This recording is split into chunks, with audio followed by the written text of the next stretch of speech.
Olá, você está no Literatura Oral, podcast de leitura comentada e sugestões literárias. Eu sou Sabrina Siqueira, jornalista com doutorado em literatura.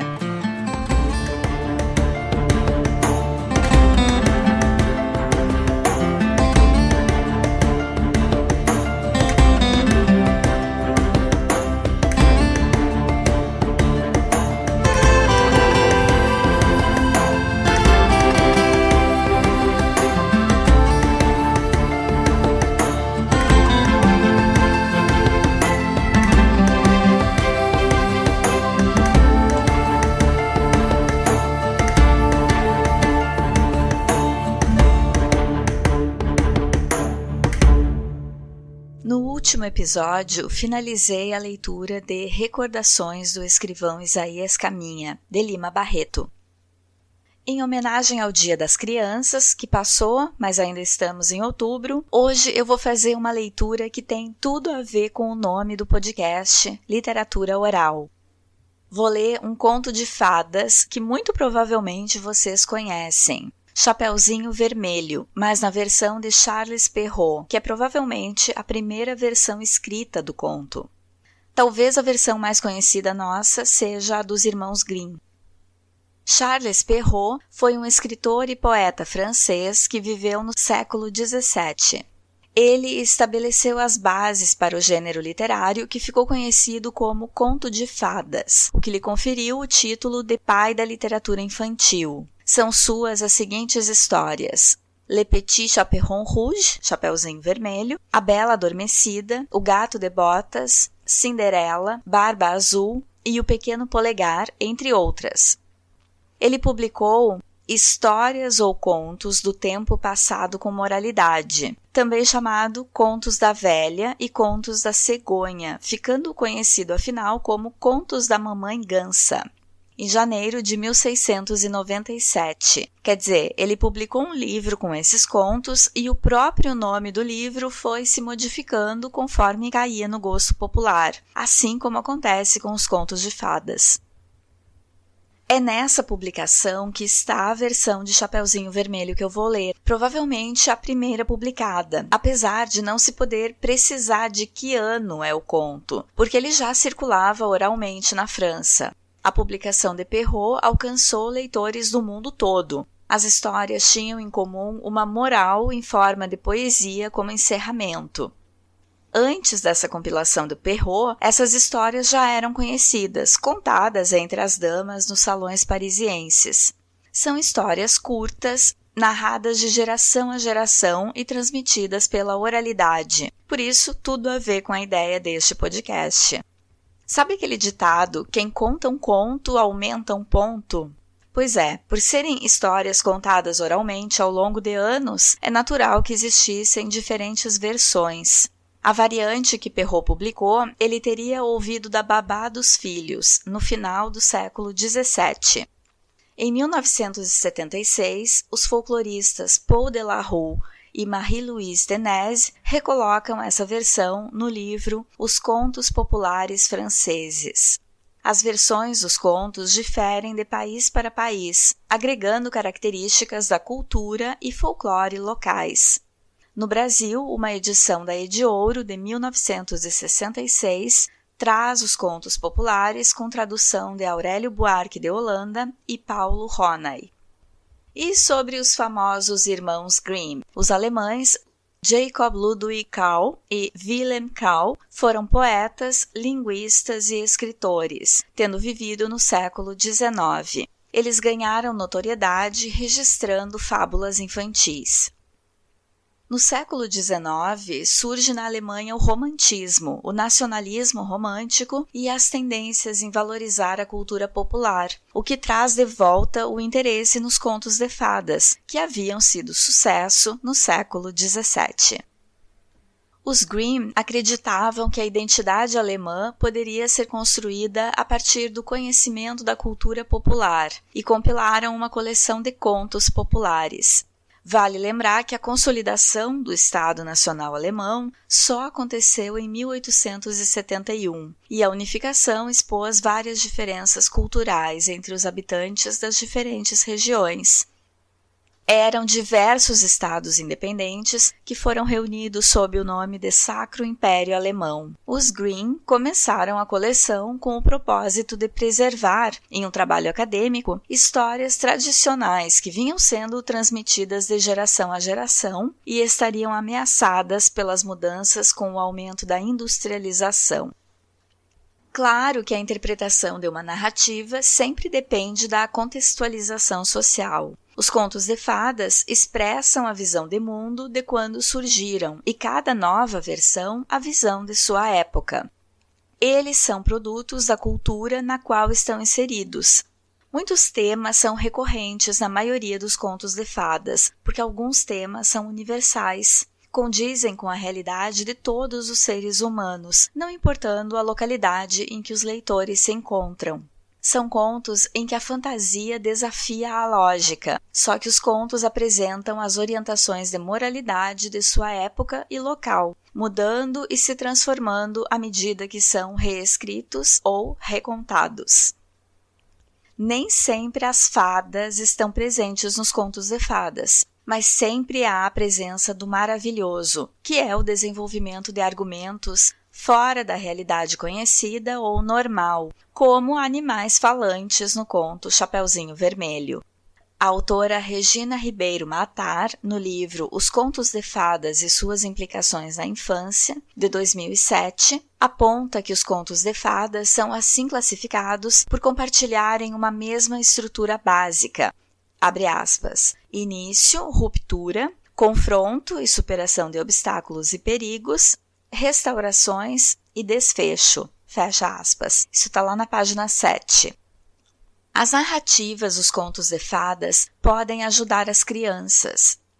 Eles encantam e despertam criticidade não pelo potencial de representação da realidade, mas por sugerir possibilidades de aventuras e vivências que podem servir de modelos de conduta em ambiente real. Mostram dilemas existenciais em que a estrutura pode até ser simples, mas a temática é complexa. Os contos de fadas apresentam muitos níveis de significação. A criança, dependendo do momento de maturidade e idade em que se encontra, saberá espontaneamente e por intuição decodificar as entrelinhas do que for assimilável para ela naquele momento. Vale para crianças de todas as idades, porque a ludicidade dos contos de fadas nos conecta, mesmo os adultos, com a criança que há em nós. Ao longo de gerações, os contos de fadas ajudam a regular comportamentos e homogeneizar valores. Vamos à leitura?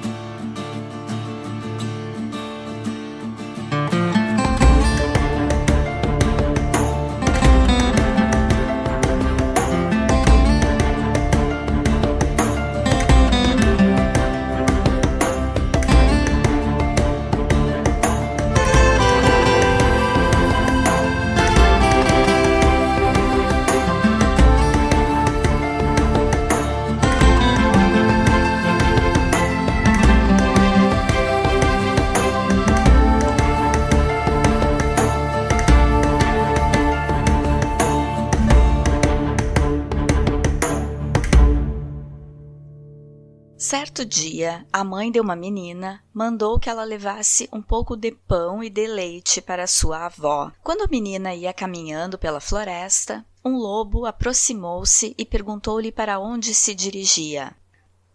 Para a casa de vovó, ela respondeu.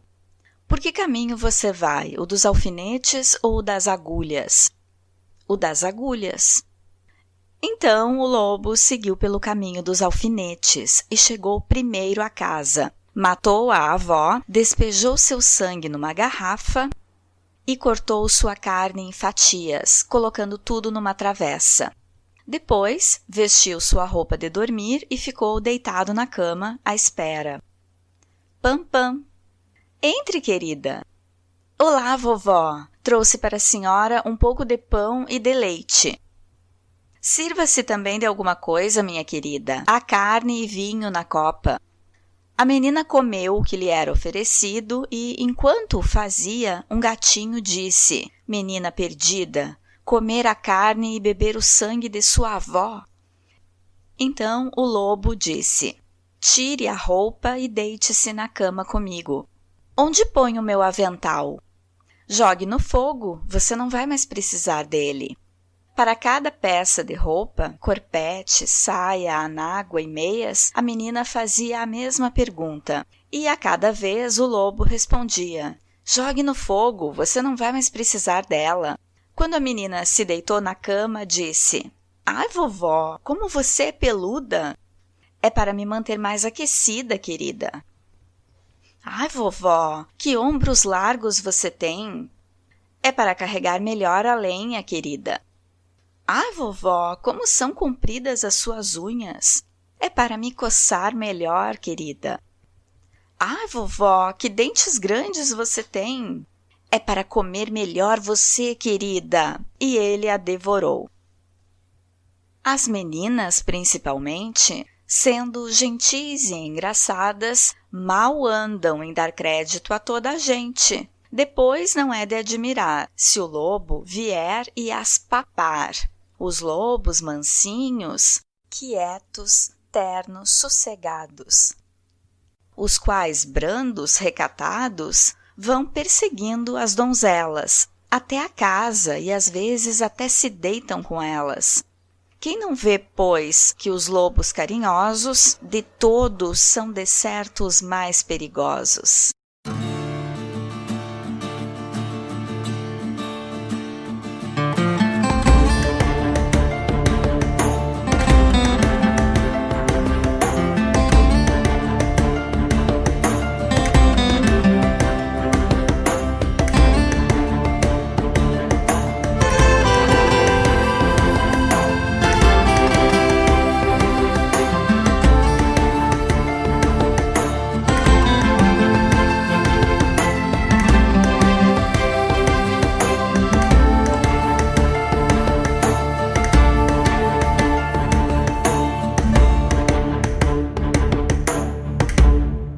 Na leitura de hoje, vimos a versão do francês Charles Perrault para Chapeuzinho Vermelho, provavelmente a primeira versão publicada. A história é classificada como conto de fadas, pelo final moralizante que essa primeira publicação possuía e desconheceu barreiras geográficas ou de tempo. Talvez seja uma história que existe desde o século XVI ou antes e é popularmente conhecida em diferentes países. Essa versão que eu li destoa um pouco da versão que tu conhecia? O conto inicia com a mãe da menina pedindo que ela leve alimentos para a avó. A narrativa se passa em uma área de floresta e a menina deve atravessar um espaço de floresta para chegar à casa da avó. Quando o lobo pergunta para onde a menina vai, ela responde sem titubear, o que nos informa da inocência da protagonista. O lobo ainda quer saber qual caminho ela vai tomar e usa as palavras agulhas e alfinetes, que podem se referir a dois tipos diferentes de vegetação da floresta, mas também são objetos do universo feminino, considerando que a história é do século XVII e as moradoras de uma área rural deviam saber costurar. O vermelho do capuz simbolizava a cor das prostitutas, da libertinagem e do escândalo na época de Perrault, e também remete à menstruação, à maturidade sexual feminina, portanto, e ao sangue de um final trágico, como viria a ter Chapeuzinho. A cor é enfatizada no título e no nome da menina. O capuz vermelho que Chapeuzinho usa faz dela uma presa ainda mais fácil para o lobo, porque é uma cor que chama muita atenção na floresta, não se camufla bem no verde e marrom da vegetação. Em algumas versões do conto, ela ganhou o capuz da avó, o que nos leva a pensar. A avó é uma mulher idosa, que sabe como a vida funciona e como é perigoso ser mulher naquela região, com lobos devoradores, e presenteia a neta com um capuz justo da cor a ficar mais chamativa na floresta.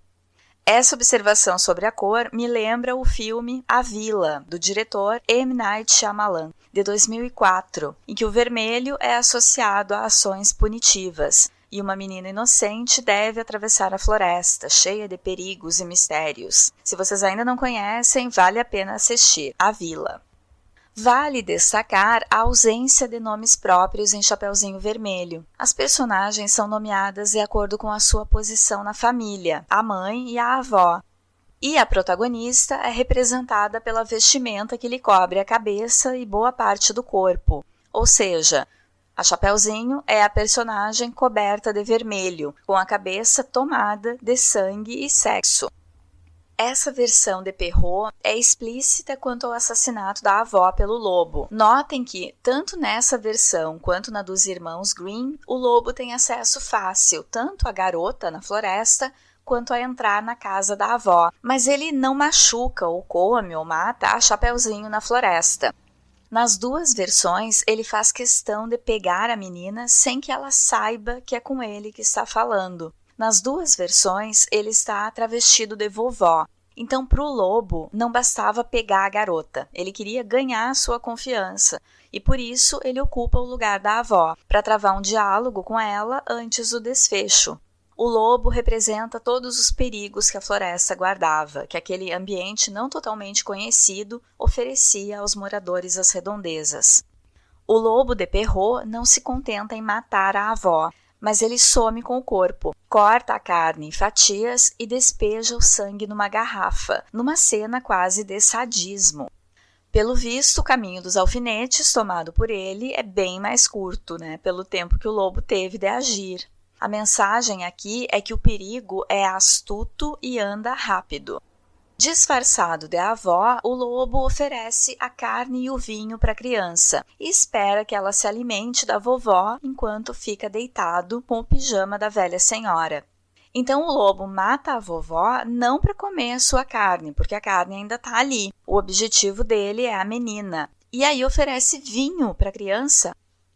Enquanto a menina está comendo a carne e bebendo o sangue da avó, um gatinho a adverte sobre o erro do canibalismo. Ele chama a Chapeuzinho de menina perdida, que também é uma expressão usada para mulheres que, de alguma forma, desobedecem às regras do patriarcado, dão às suas vidas um rumo diferente do esperado pela sociedade.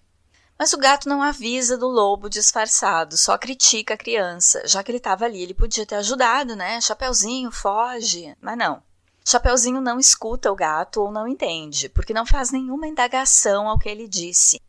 A minha leitura partiu do livro Poéticas do Mal, a literatura do medo no Brasil, de 1840 a 1920, de Júlio França, edição de 2017.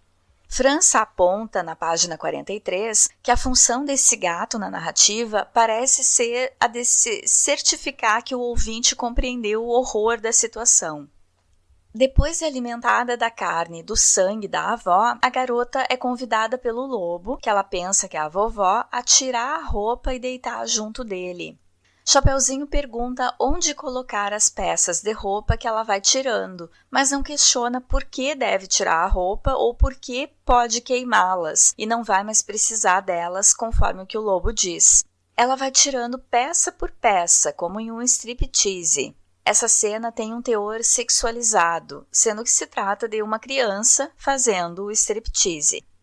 Por isso, pode ser uma leitura um tanto perturbadora. O erotismo dessa cena de pedofilia culmina em um assassinato, ou em um estupro, ou nos dois crimes.